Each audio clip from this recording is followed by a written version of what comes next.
एक मधुमक्खी ने क्या वाकई एक इंसान की जिंदगी छीन ली, या बात कुछ और थी? 12 जून 2025 की दोपहर थी। लंदन के पास गॉड्स पोलो क्लब में गर्मियों की हल्की धूप फैली हुई थी। मैदान में घोड़े दौड़ रहे थे, लोग तालियां बजा रहे थे, और उस मैदान के बीचों बीच एक शख्स था जो हमेशा की तरह आत्मविश्वास से भरा घोड़े पर सवार होकर जिंदगी की रफ्तार के साथ भाग रहा था। संजय कपूर, वो संजय कपूर जिसे कभी सिर्फ करिश्मा कपूर का पति कहा जाता था, फिर वो नाम बना Sanjay Kapoor, the billionaire businessman, और अब एक लम्हा जिसने उसकी पूरी पहचान, पूरी जिंदगी एक पल में खत्म कर दी। खेल के बीच में अचानक उन्होंने हाथ से इशारा किया। उनकी सांस अटक रही थी और उन्होंने घोड़े से उतरने की कोशिश की। किसी ने सुना, I think I have swallowed something, और फिर वो गिर पड़े। एक मधुमक्खी जो शायद हवा में उड़ती उड़ती उनके मुंह में चली गई थी, उसने उनके शरीर में जहर फैला दिया। अनाफिलेक्टिक शॉक, और फिर कुछ ही पलों में दिल का दौरा। कोई सोच भी नहीं सकता था कि इतनी छोटी सी चीज, एक मधुमक्खी, एक ऐसा तूफान ला सकती है जो सब कुछ खामोश कर दे। अगर ये कहानी आपके दिल को छू जाए तो इस वीडियो को लाइक करें, शेयर करें और हमारे चैनल को सब्सक्राइब करना न भूलें, ताकि हम ऐसे ही अनसुने इंसानों की सच्चाइयां दुनिया तक पहुंचाते रहें। लेकिन क्या वाकई ये सिर्फ एक हादसा था, या फिर ये एक ऐसा अंत था जो बहुत पहले शुरू हो चुका था? क्योंकि संजय कपूर की कहानी सिर्फ उस मधुमक्खी से शुरू नहीं होती, वो शुरू होती है एक ऐसे इंसान से जिसने शोहरत, रुतबा और प्यार सब कुछ एक साथ पाया, लेकिन शायद कभी सुकून नहीं पाया। संजय कपूर दिल्ली के एक रईस घराने में पैदा हुए। बचपन से ही लग्जरी कारें, घोड़े और बिजनेस की दुनिया उनकी रोजमर्रा की जिंदगी थी। लेकिन दिल में कुछ और था, पहचान बनाने की चाह।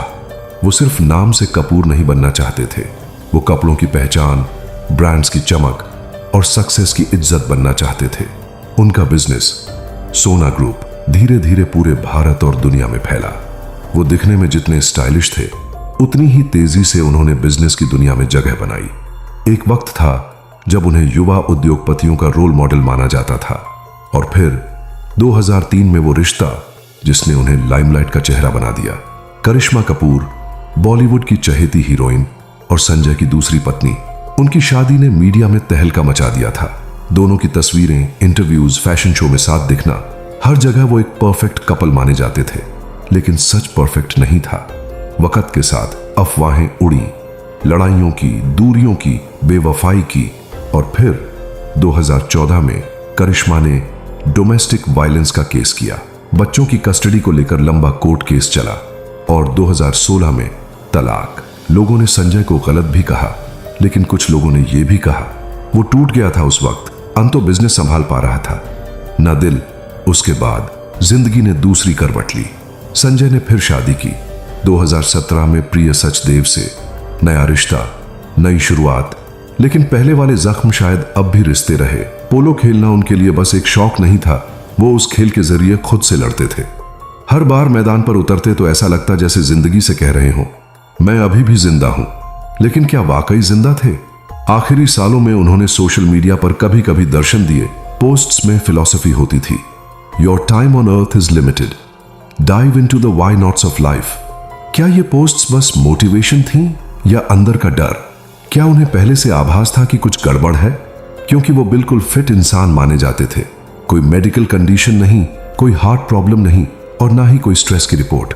लेकिन फिर एक मधुमक्खी, एक पल, और सब कुछ खत्म। अब सवाल यही उठता है, क्या सचमुच ये सिर्फ एक फ्रीक एक्सीडेंट था, या कोई धीरे धीरे बनती साजिश?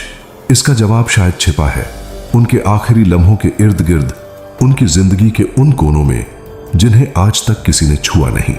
जब किसी की मौत पर लोग बधाइयां देने लगे तो समझिए कहानी सिर्फ मौत की नहीं होती, दर्द, नफरत और सवालों की भी होती है।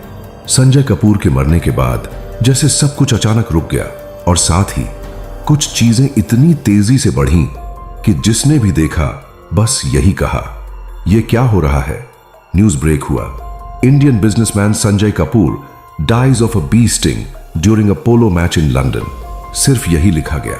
एक इंसान की पूरी कहानी बस एक लाइन में समेट दी गई। लेकिन सोशल मीडिया ने वो किया जो मीडिया नहीं कर पाया। एक्स यानी ट्विटर पर ट्रेंड हुआ। लोगों ने करिश्मा कपूर को टैग करते हुए लिखा, बधाई हो, वो चला गया, अब तुम्हें कोई डराने नहीं आएगा। जैसे उसने तुम्हारी रूह मारी थी, अब उसे जिंदगी ने मार दिया। कोई खुशी मना रहा था, कोई गुस्सा उतार रहा था, और करिश्मा वो पूरी तरह चुप थी। ना कोई बयान, ना कोई इंस्टा स्टोरी, ना कोई एक्स पोस्ट, बस एक खामोशी जो कहीं ज्यादा चीखती हुई लग रही थी। क्या ये चुप्पी सुकून की थी या फिर अंदर कुछ और ही सुलग रहा था? लोगों को अचानक उनके पुराने इंटरव्यूज याद आने लगे। करिश्मा की वो बातें जब उन्होंने कहा था, मैंने डर के साए में जिंदगी गुजारी है, बच्चों के सामने भी गालियां दी जाती थीं। और फिर कुछ लोगों ने आरोप भी लगाए कि संजय कपूर के पास ऐसे मेडिकल डॉक्यूमेंट्स थे जिनमें दिखाया गया था कि वो बी स्टिंग एलर्जी से जूझते थे। तो अगर उन्हें पता था तो पोलो खेलने क्यों गए? क्या उन्होंने एंटी एलर्जिक इंजेक्शन साथ रखा था या फिर जानबूझकर उसे छोड़ा? क्या वो थक गए थे? कुछ लोगों ने कहा वो डिप्रेशन में थे, वो अपने तीसरे रिश्ते से भी खुश नहीं थे, उनकी कंपनी में लॉस चल रहा था। लेकिन सच तो यह है, किसी को कुछ ठीक से नहीं पता। एक इंसान जो कैमरे से दूर था, जो अब बस पॉश क्लब्स और इवेंट्स में दिखता था, जो सोशल मीडिया पर सिर्फ फिलॉसफिकल पोस्ट करता था, उसकी मौत भी एक फिलॉसफी बन गई। कुछ ने कहा कुदरत ने न्याय किया, कुछ बोले पैसे से सब कुछ खरीदा जा सकता है लेकिन एक मधुमक्खी का रास्ता नहीं। और कुछ लोग अब भी पूछते हैं, क्या वो अकेले थे जब गिरे? क्या किसी ने वक़्त पर इंजेक्शन नहीं दिया? क्या प्रिय सचदेव उनके साथ थीं या वो भी अब उनसे अलग हो चुकी थीं? इन सवालों के जवाब शायद अब कभी न मिले। लेकिन एक बात तो तय है, संजय कपूर की कहानी हमें यह सिखा जाती है कि दुनिया चाहे आपको कितना भी बड़ा आदमी माने, अगर दिल में सुकून नहीं है तो सब कुछ खोखला है। एक वक्त था जब संजय को देखकर लोग कहते थे, क्या आदमी है, लाइफ गोल्स। लेकिन अंदर वो शायद एक थके हुए आदमी थे जिसने सब कुछ पाया लेकिन कुछ भी नहीं रखा। आखिरी वक्त में ना कोई परिवार, ना पुराना रिश्ता, ना बच्चे, ना दोस्त, बस एक मधुमक्खी, एक गिरता हुआ शरीर। और वो मैदान जहां सब तालियां बजा रहे थे पर कोई समझ नहीं पाया कि एक इंसान हमेशा के लिए खामोश हो गया। मौत ने क्या जवाब दिया? कुछ नहीं, जैसे हमेशा होता है।